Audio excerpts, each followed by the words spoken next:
Hello everyone. आज हम बात करेंगे gratuity provisions under new labour codes पर और स्पेशली इस बात पर कि दिसंबर 25 के बाद इंडस्ट्रीज को क्या ध्यान में रखना चाहिए। ग्रेचुटी पहले भी एक स्टैट्यूटरी लायबिलिटी थी, लेकिन न्यू लेबर कोड्स के आने के बाद ग्रेचुटी को एक स्ट्रक्चर्ड लीगल फ्रेमवर्क के अंदर ढाल दिया गया है, जो इंडस्ट्रीज के लिए ज्यादा क्लैरिटी और रिस्पॉन्सिबिलिटी दोनों लाता है। सबसे पहले एप्लीकेबिलिटी की बात करते हैं। गवर्नमेंट ने ऑफिशियली नोटिफाई किया है कि न्यू लेबर कोड्स का रेलेवेंट प्रोविजन 21 नवंबर 25 से इन्फोर्स हो चुके हैं। इसका सिंपल मतलब ये है कि दिसंबर 25 ऑनवर्ड्स इंडस्ट्रीज ग्रेचुटी प्रोविजनल्स को लीगली एप्लीकेबल मानकर चलेगी।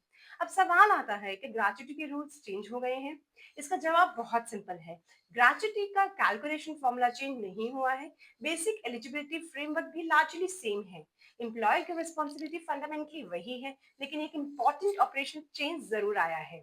न्यू लेबर कोड्स में फिक्स टर्म एम्प्लॉयमेंट को क्लियरली रिकॉग्नाइज किया गया है और अब फिक्स टर्म कॉन्ट्रैक्ट का कंप्लीशन भी ग्रेचुटी इवेंट माना गया है, अगर एम्प्लॉय एलिजिबिलिटी कंडीशंस को मीट करता है तो।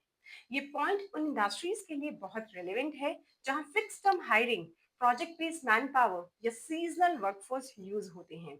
अब बात करते हैं फाइनेंशियल इम्पैक्ट की। इंडस्ट्री के पर्सपेक्टिव से ग्रेचुटी का इम्पैक्ट मेनली थ्री एरियाज में दिखेगा। पहला, प्रोविजनिंग और balance sheet.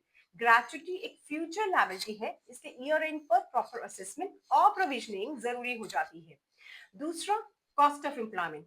Fix term hiring अब कंपैरेटिवली ज्यादा स्ट्रक्चर्ड कॉस्ट के साथ आएगी। इसका इफेक्ट सीटीसी प्लानिंग और मैन पावर बजटिंग दोनों पर पड़ेगा। तीसरा है cash flow planning. Contract completion या एम्प्लॉय एग्जिट के टाइम ग्रेचुटी पे आउट आ सकता है, इसलिए एडॉक नहीं, प्लान्ड कैश फ्लो अप्रोच जरूरी होगी। अब एक इंपॉर्टेंट क्वेश्चन जो जनरली पूछा जा रहा है, दिसंबर 2025 में फॉलो करना मैंडेटरी है या नहीं।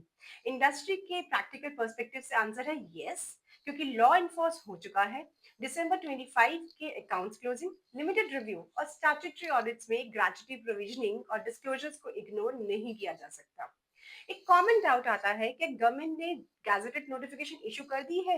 इसका जवाब है यस। गवर्नमेंट ऑफ इंडिया ने ऑफिशियली गैजेटेड नोटिफिकेशन इशू की है, जिसमें 21 नवंबर 25 को इन्फोर्समेंट डेट क्लियरली मेंशन की गई है। इससे एप्लीकेबिलिटी की टाइमलाइन पर कोई एम्बिग्यूटी नहीं रहती है।